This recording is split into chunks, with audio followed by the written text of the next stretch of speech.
propane, which is down 2.5% over last year as well. Egg prices fell once again in July and are down 20% since President Trump took office. Shelter inflation, the largest contributor to overall inflation, is at its lowest level since October of 2021. Wage growth for American workers is beating inflation once again. As inflation declines, this administration continues to be wholeheartedly committed to putting more money back into the American people's pockets. American real wages are up 1.3% over last year and have increased each month since President Trump took office. And small business optimism, according to this morning's report, has also reached a 5-month high. Ignore the panicans and trust in President Trump. That is our motto here at the White House. The America First economic agenda is working. On another matter, yesterday, President Trump took bold action to finally restore law and order right here in our nation's capital. The president declared a crime emergency in the District of Columbia, federalized the D.C. Police Department, and mobilized the D.C. National Guard to end violent crime in our nation's capital. As part of the president's massive law enforcement surge, last night, approximately 850 officers and agents were surged across the city. They made a total of 23 arrests, including multiple other contacts. Last night, these arrests consisted of homicide, firearms offenses, possession with intent to distribute narcotics, fare evasion, lewd acts, stalking, possession of a high-capacity magazine, fleeing to elude in a vehicle, no permits, driving under the influence, reckless driving, and a bench warrant. A total of 6 illegal handguns were seized off of District of Columbia streets as part of last night's effort. This is only the beginning. Over the course of the next month, the Trump administration will relentlessly pursue and arrest every violent criminal in the district who breaks the law, undermines public safety, and endangers law-abiding Americans. President Trump will not be deterred by soft-on-crime Democrats and media activists who refuse to acknowledge this rampant violence on our streets. He is going to make our nation's capital the most beautiful and safe city on earth, just as he promised on the campaign trail. Staying on the topic of public safety, the Trump administration continues to shatter records on border security. According to brand new numbers released this morning from Customs and Border Patrol, illegal crossings have fallen to all-time lows once again. Here were the records set in July. Again, these numbers were released this morning. The lowest monthly nationwide encounters ever, down nearly 90% from the monthly average under the Biden administration. The lowest monthly Border Patrol apprehensions nationwide ever, smashing the previous record set the prior month in June. The lowest monthly Southwest border apprehensions ever. The lowest daily apprehension average ever. The lowest single-day apprehensions ever. And for the third straight month, there were 0 illegal aliens released into the country. Let me repeat that remarkable statistic. For the third month in a row, not a single illegal alien was released by the Trump administration into the United States of America. This is historic. Under President Trump, this border is the most secure it has ever been. When you fortify the border, when you restore deterrence, and when you empower Border Patrol agents and our brave men and women in uniform to actually do their jobs to enforce our laws, like this president has, this is the incredible result. And in the interior of our country, criminal illegal aliens continue to be arrested and removed. Here are some of the criminals arrested by ICE in just the last few days. ICE Buffalo arrested an illegal alien from Jamaica convicted of attempted murder. ICE Buffalo also arrested an illegal alien from Ecuador convicted of leaving the scene of an accident resulting in death. ICE Houston arrested an illegal alien from Mexico convicted of manslaughter. ICE Newark arrested an illegal alien from Mexico convicted of the sexual assault of a minor. ICE Dallas arrested an illegal alien from Mexico convicted of assault causing bodily injury. And already the Trump administration has arrested more than 300,000 illegal aliens in 2025. Again, more than 300,000 illegal alien criminals have been arrested in the interior of our country in the first 6 months of this administration. And despite many false reports in the media, nearly 70% of these arrests have been criminal aliens with criminal charges or prior convictions. This is success all around. This is removing the most dangerous public safety threats from America's communities and returning these individuals to their home countries. So there's been success all around. I'm sure you have a lot of questions today. I'm happy to get to them, so let's get started. And as always, we'll start with our new media seat, who is our podcast host today, Benny Johnson. Benny, why don't you kick us off, and thanks for being here. Thank you, Karoline. As a DC resident of 15 years, I lived on Capitol Hill. I witnessed so many muggings and so much theft. I lost track. I was carjacked. I have murders on my Ring camera and mass shootings. I witnessed a woman on my block get held up at gunpoint for $20, and my house was set ablaze in an arson with my infant child inside. And so to any reporter that says and lies that DC is a safe place to live and work, let me just say this. Thank you. Thank you for making the city safe, because no parent should have to go through what my family went through, having the fire department rip open their door to save their infant child. And so thank you for your work on securing this city. My question to you is this. Nancy Pelosi has attacked the president for deploying the National Guard to the city, saying that it is to cover for his incompetence. Hillary Clinton has also attacked the president for securing the city of Washington, D.C. I'd like to get your response to Nancy Pelosi and Hillary Clinton. Sure. Well, first of all, Benny, I'm so sorry that happened to you and your family. There have been, unfortunately, far too many victims of crime in this city, and I know the majority of residents in the District of Columbia agree with you. In fact, a new poll from the Washington Post I was reading this morning, this was released in May of 2024, so it's quite funny how many of you in the media agreed with what the president was saying yesterday, but now once the president says it, many of you are disagreeing with him. But this poll released by the Washington Post found that 65% of district residents think crime is an extremely serious or a very serious problem, and this was up from 56% last year. So the concern that you share with so many other residents in the District of Columbia is real, and that's why this president is taking action to address it. To get to the heart of your question, I think it's despicable that Democrats cannot agree that we need more law and order in a city that has been ravaged by violence, crime, murders, property theft. This should be a winning issue for all Americans. I don't understand. It's just anything President Trump does, the Democrats want to disagree with. I think the president would love to work with Democrats on this issue to bring law and order to America's cities, but unfortunately they have failed, and that's why he's taken this historic action to federalize the National Guard. And as you're seeing from last night's numbers, we already have seen success. We are removing violent offenders, we are arresting criminals, and we are removing drugs and firearms off of the streets of the city to make it safer for all of its residents. Just a very quick follow-up to that. Given the heroic actions of a member of this administration just a few blocks from this building, will the president consider giving the Presidential Medal of Freedom to Big Balls? I haven't spoken to him about that, but perhaps it's something he would consider. I'll ask him and get back to you, Benny. Thanks for being here. Gabe.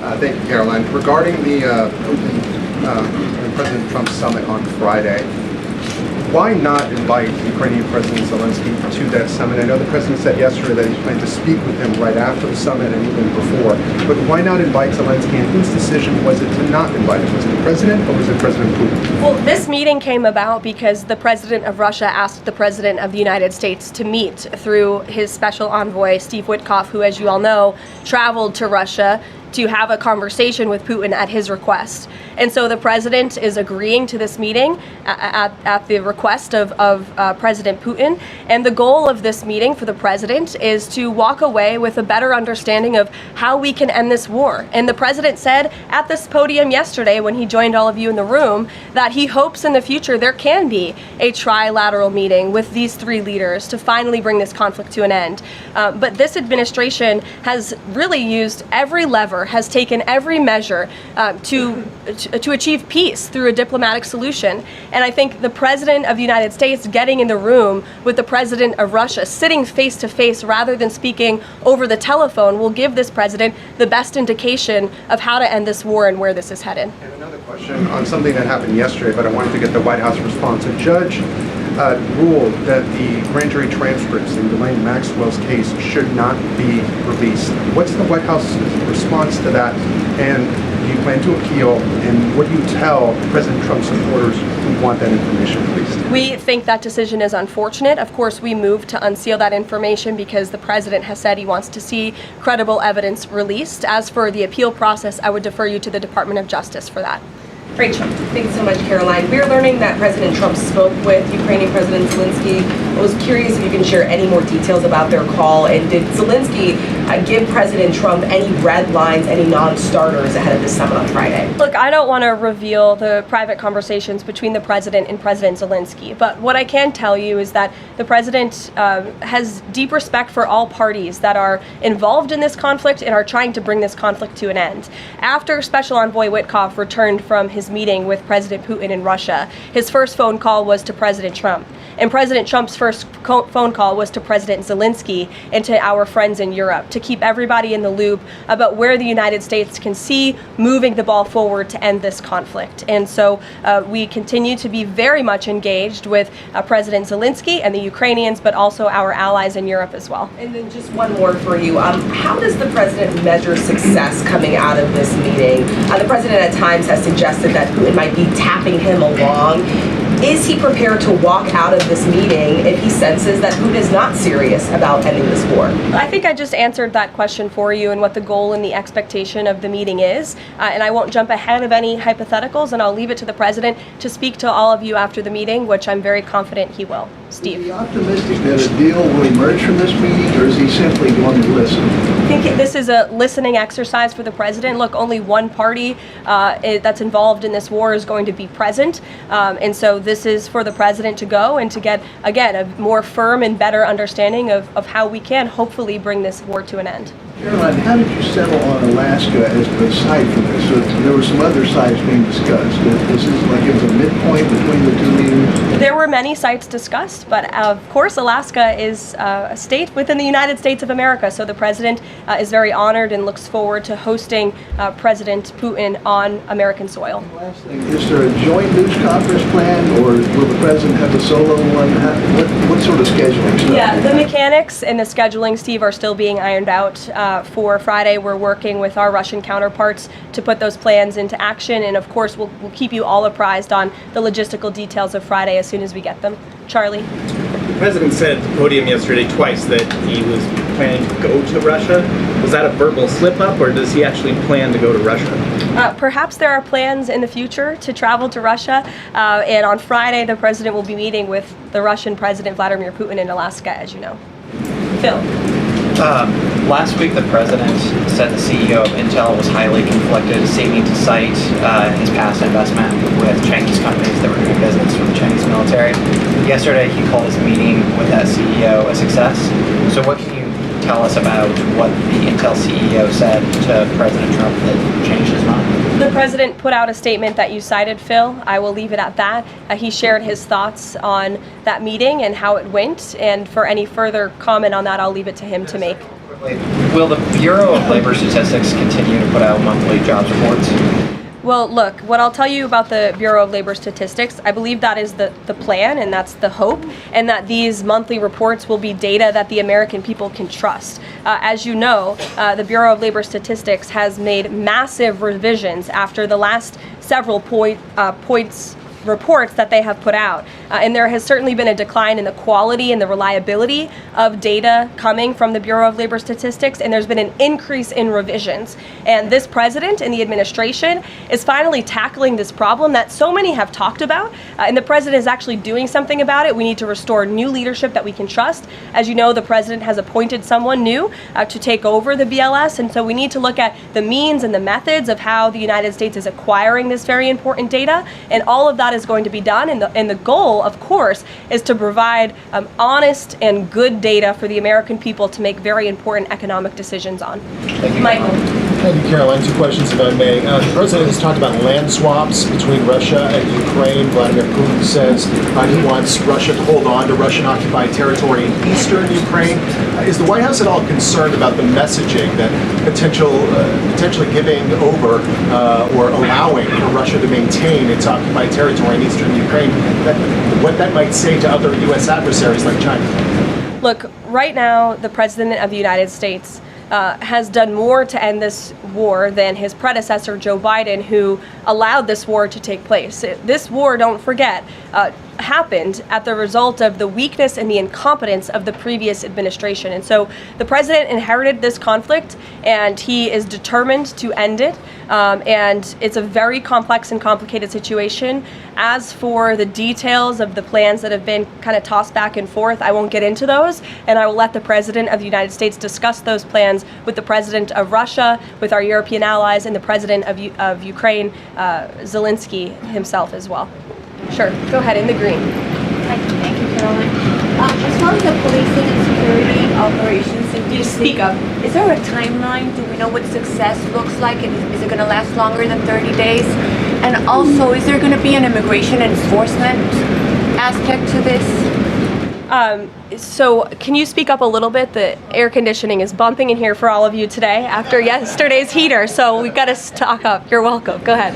Is there a timeline for the security operations here in DC? And also, is there going to be an immigration component to this? And what would that look like? Look, if law enforcement officers encounter a criminal in this city and they are an illegal alien, of course the appropriate measures to detain and deport that individual will be taken, as they should.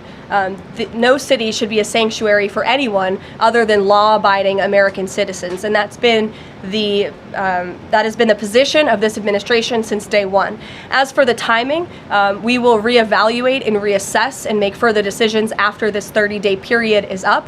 But within these 30 days, our entire focus is making sure that this is the most efficient operation possible, and that we are removing as many criminals from the streets, and we are cleaning up DC as best as we can, and working with the Metropolitan Police Department to do that. I know the mayor just spoke several minutes ago. I was watching her on television, and she said that an increase of law enforcement officers on the streets will be helpful to deter crime in this city. And we look forward to working with these brave men and women of the Metropolitan Police Department to remove criminals off of our streets and to keep law-abiding citizens in the district safe. Josh. Thank you. The President weighed in on Jay Powell again today, you might have seen. He said that he's considering allowing a major lawsuit against Powell to proceed because of the, quote, horrible and grossly incompetent job he has done. Can you tell us about that? What lawsuit is he talking about? He's considering a lawsuit, and I won't speak on it any further. I will allow the President to do that himself. Is it fair to say the administration is considering suing the Fed chair over this renovation? That's what the President is saying. Had discussions with anyone about this, or is this just like how advanced is this right now? At this moment in time, the President is considering a lawsuit against the Fed, and I will leave it to him to comment further on it. Tamara, go ahead. We talked about yesterday. We talked about the NVIDIA chips deal the President has struck, as well as AMD, the 15% stake that will go to the government. Do you have any detail on how that came about? The President said he asked for 20% from NVIDIA. Did he make the same 20% ask to AMD, and or is this something the administration is looking to do with other either chips or products, going forward? Is this a model it wants to build on? Well, look, right now it stands with these two companies. Perhaps it could expand in the future to other companies. I think it's a creative idea and solution. The legality of it, the mechanics of it is still being ironed out by the Department of Commerce, and I would defer you to them for any further details on how it will actually be implemented. But again, this was another idea of the President and his brain trust on his trade team to try to, get good deals for the American people and the American taxpayer. Did you see the report that China is discouraging use of the H20 to some companies? Since we're reporting that overnight there was private guidance sent to companies not banning the chip but urging them to steer away from it. I wondered if you have any response to that. I haven't read the report. I will, and we'll get you a comment on it. Tamara. Thank you. Last week, the meeting with Putin was sort of described potentially as an opportunity for a deal. Now it's a feeling out. Has there been a shift in expectations within the White House, or an effort to temper expectations about what success looks like for this meeting? I mean, look, I think both can be true, right? The President has always said he wants a peace deal. He wants to see this war come to an end. But this bilateral meeting is a bilateral meeting between one party in this two-party war, right? You need both countries to agree to a deal. The President is accepting this bilateral meeting with Putin on Friday, and I will let him speak further to it after it concludes about how he felt it went. And also, completely unrelated topic, regarding the President's efforts in Washington, D.C., do you have any specifics about how homeless people will be dealt with, where they would be moved to? What does this look like? I do, yes, and it's an important question, so thank you for raising it. The Metropolitan Police Department, with the support of the new federal agencies who have been surging on the streets of the District of Columbia, are going to enforce the laws that are already on the books here in Washington, D.C. For far too long, these laws have been completely ignored, and the homelessness problem has ravaged the city. So D.C. Code 22-1307 and D.C. Municipal Regulation 24-100 give the Metropolitan Police Department the authority to take action when it comes to homeless encampments. So homeless individuals will be given the option to leave their encampment, to be taken to a homeless shelter, to be offered addiction or mental health services, and if they refuse, they will be susceptible to fines or to jail time. Again, these are pre-existing laws that are already on the books. They have not been enforced, which is part of the reason for this federalizing of the National Guard to bring in this assistance for law enforcement. While we are targeting criminals and trying to remove criminals off of the streets, we also want to make DC safe and beautiful, and that involves removing mentally disturbed individuals and homeless encampments as well. So we will be using these regulations and code that already exists to clean up our streets, and we've already had great success.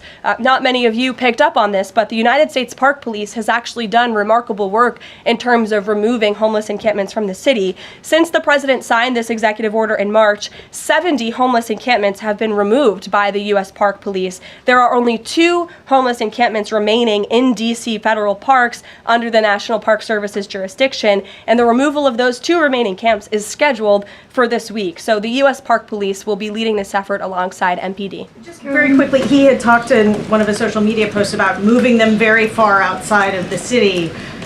Is that off? No, it's not off. We're exploring how we could do that. But again, homeless shelters, offered addiction and mental health services, or jail if they refuse are the options on the table right now. And we'll continue to explore that option. Sure. Thank you so much, Karoline. President Zelensky said moments ago that he thinks Russia is preparing for a new offensive on at least 3 different areas of the front line. Is this something that you could confirm based on U.S. intelligence? And if the president sees that Putin is indeed planning major new offensive or moving troops, would he call off the meeting on Friday? I'm not in a position to confirm or deny or comment on that intel at this time. Monica. Thanks, Caroline. My question involves Russiagate. A whistleblower alleges that then Congressman Adam Schiff approved leaking classified information to smear President Trump's image during the Russiagate scandal. Does the president plan to investigate Adam Schiff, and what would accountability look like if more information confirms this report? The president has already said he wants to see Adam Schiff held accountable for the countless lies he told the American people in relation to the Russiagate scandal. I brought Tulsi Gabbard out to this podium to talk to you about all of that, and this administration is taking accountability very seriously. As for this new FBI whistleblower report, I understand Kash Patel last night declassified a 302 FBI document showing that a whistleblower who is a Democrat, a career intelligence officer who worked for Democrats on the House Intel Committee for more than a decade, repeatedly warned the FBI in 2017 that then Rep. Adam Schiff had approved leaking classified information to smear then President Donald Trump over the Russiagate scandal.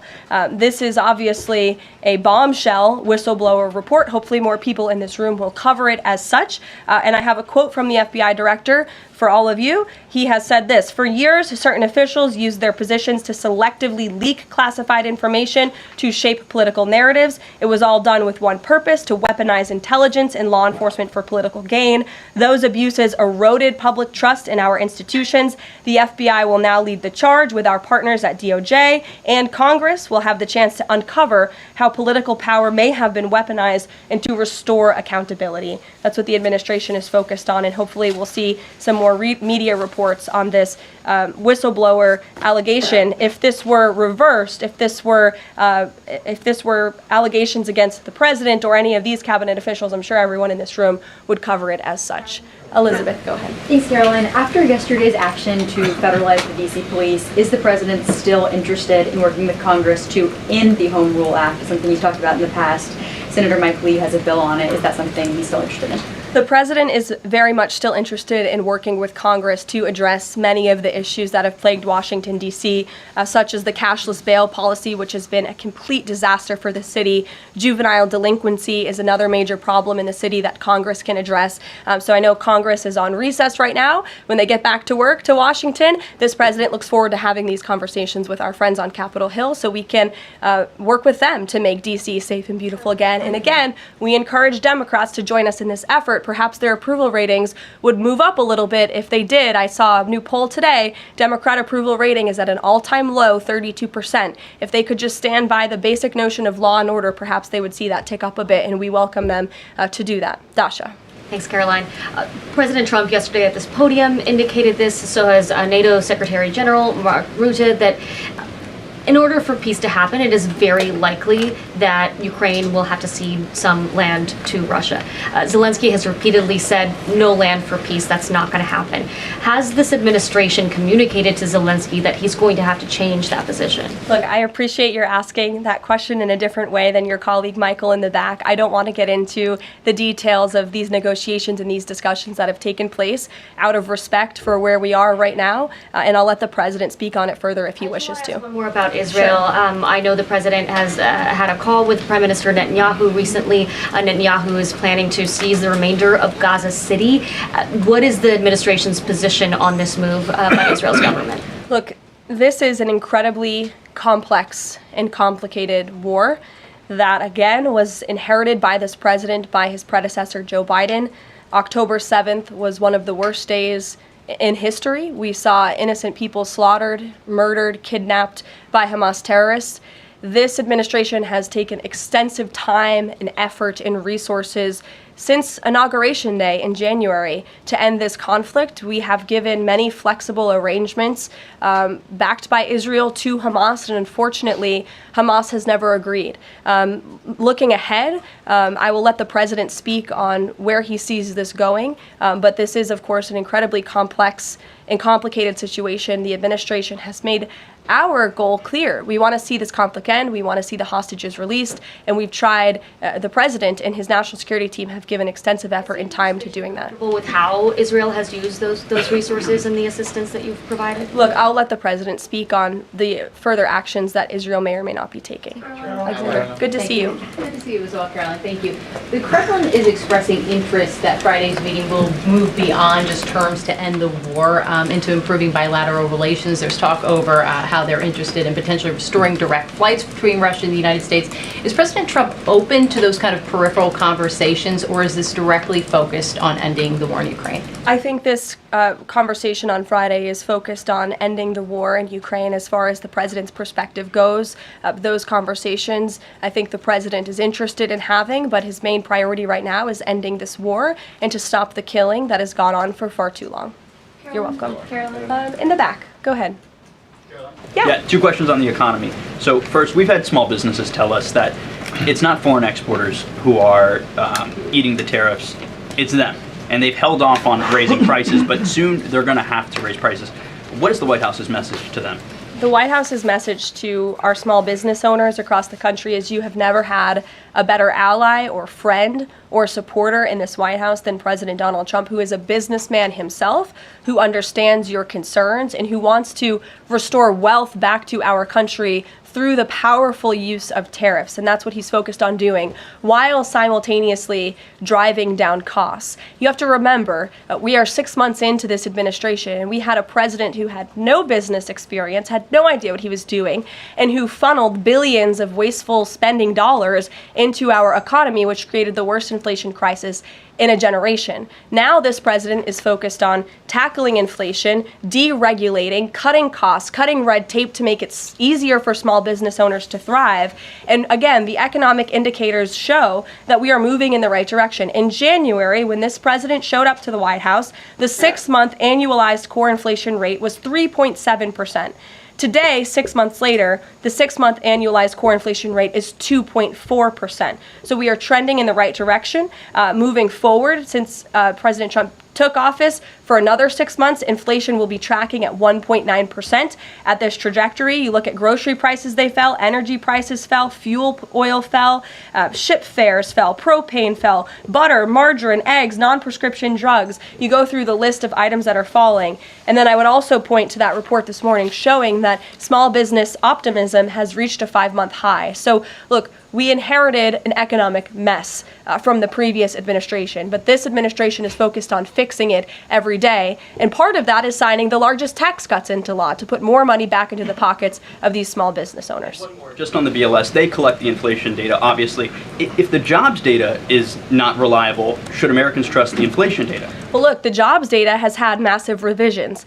We want to ensure that all of the data, the inflation data, the jobs data, any data point that is coming out of the BLS is trustworthy and is accurate, which is why the president has restored new leadership at the BLS. Sure, go ahead. Yeah. Okay. Hi. Thank you. Hi. Gavin Newsom has said that California is going to sue in response to the government's demand for $1 billion from UCLA over the DOJ's anti-Semitism findings. Newsom has called this extortion and ransom, so I'm wondering what the White House's response is to Newsom on UCLA. Bring it on, Gavin. This administration is well within its legal right to do this, and we want to ensure that our colleges and our universities are respecting the First Amendment rights and the religious liberties of students on their campuses, and UCLA has failed to do that. And I have a whole list of examples that I will forward to Gavin Newsom's press office if he hasn't seen them himself. Brett. Thanks, Caroline. What was the reason that President Trump chose to move on from Billy Long as IRS commissioner? Look, I think the president wants to see Billy Long as the ambassador to Iceland. As you know, that is where he will be headed. And the president loves Billy Long, and he thinks that he can serve the administration well in this position. For now, Secretary Scott Bessent will be the acting IRS commissioner. Timeline for announcing a new pick? Go ahead. Thank you. Oh, Ed, go ahead, but wait, then in the back, yes. Go in the back first. Okay, sure. Thanks, Caroline. Yes. One foreign policy and then one domestic question, if I may. There are roughly 30,000 children from Ukraine who have reportedly been abducted and are kind of dispersed around Russia. They've been showing up on these websites for adoption. Is their return a red line for the president in any deal ending the war? The administration is aware of these reports. I don't want to set red lines for the president on his behalf from this podium. However, the president did encourage Ukraine and Russia to speak directly to one another in terms of these humanitarian issues. And we have seen progress. You have seen prisoners of war swapped between these two countries as a result of these direct talks, as well as children, and that remains a concern. But it's one that Russia and Ukraine need to iron out together, which is why this president has encouraged them to speak. And then if I can, the DC action real quick. The president said yesterday that this is a model federalizing the National Guard that could be used to combat really high rates of crime in other cities like Chicago, LA, Baltimore. What sort of authority would he have to deploy forces like that, absent the Home Rule Act? Look, the president is speaking about what he'd like to see take place in other cities around the country. Right now, this administration is focused on making D.C. safe and beautiful again. When the time comes, we'll talk about that. But I will note that the president wants to see all of our nation's cities be safe. But I think starting with our nation's capital is a great place to begin, and it should serve as a model for the rest of the country. Ed. Just to bind up a few of the D.C. things, because a lot of them have been asked, but in talking with Congress about potential changes to home rule and whatever else, would he also push the House to finally pass D.C.'s budget so that it has access to all that money that it does need for policing, for schools, and for other services here in the city? Yes, and as you know, he has done that. He put out a statement calling on the House to take up the Senate's legislation, and he stands by that position. Let me take you back to something from last month. You guys announced the president was diagnosed with chronic venous insufficiency after his legs were seen swelling. How's he being treated for that?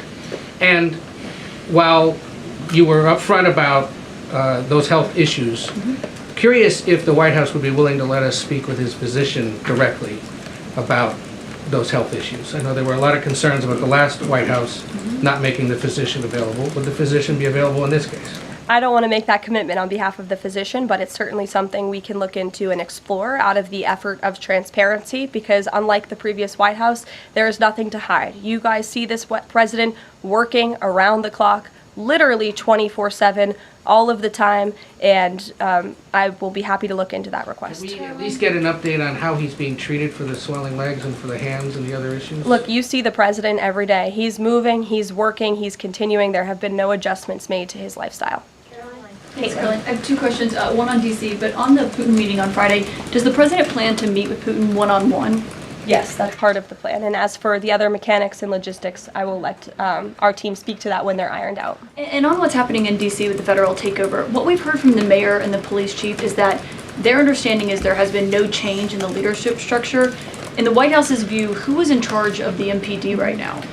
If you read the executive order, it will tell you the leadership structure is as follows. We plan to work with the Metropolitan Police Department, but ultimately the chain of command is as such. The President of the United States, the Attorney General of the United States, our DEA Administrator, Terry Cole, who is now serving ahead of the Chief of the Metropolitan Police Department. They will be working together. Nope, Terry Cole, as you heard from this briefing room yesterday, is in charge of the Metropolitan Police Department, and he's working with the chief to ensure that law enforcement officers are allowed to do their jobs in this city. Caroline? Joey. Yeah, thanks, Caroline. I know you said earlier the hope is to maintain monthly job reports, but the president's new nominee for BLS Commissioner E.J. Antoni recently told Fox Business that the BLS should suspend issuing monthly job reports and only issue quarterly reports until the jobs data methodology is corrected.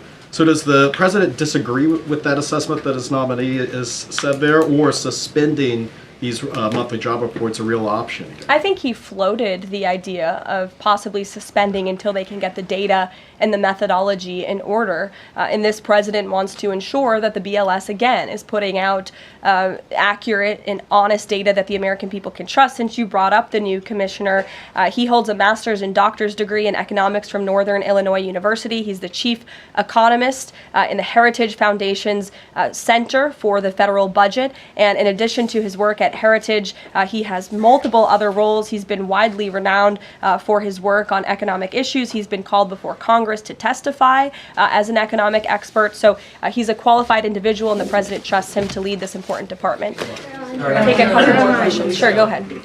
Given that the administration now has jurisdiction over MPD, can we expect, does that mean like personnel changes, hiring, firing? Can we expect leadership changes internally in the Metropolitan Police Department? I just walked through what the leadership structure looks like right now. Within the uniformed police department, right? I mean, does that mean that the Attorney General, others kind of have the ability to make those personnel decisions? I would imagine it means they have the ability. As for any changes, I'm not tracking any. Again, we look forward to working alongside the Metropolitan Police Department, and we did that last night successfully, and we hope we can do that for the next 29 nights. Go ahead. Caroline, yes. So in light of reports that ICE agents detained a 15-year-old student with disabilities outside an LA high school, even leaving bullets on the sidewalk, how does the Trump administration plan to ensure parents that their children can return to school without fear of being wrongfully detained or endangered by federal agents? Where'd you see that report? LA Times. Okay, well, I'll have to look into the veracity of that report. I read the LA Times almost every single day, and they are notorious for misleading the public. I'm sure there's more to that story than the way that you just characterized it.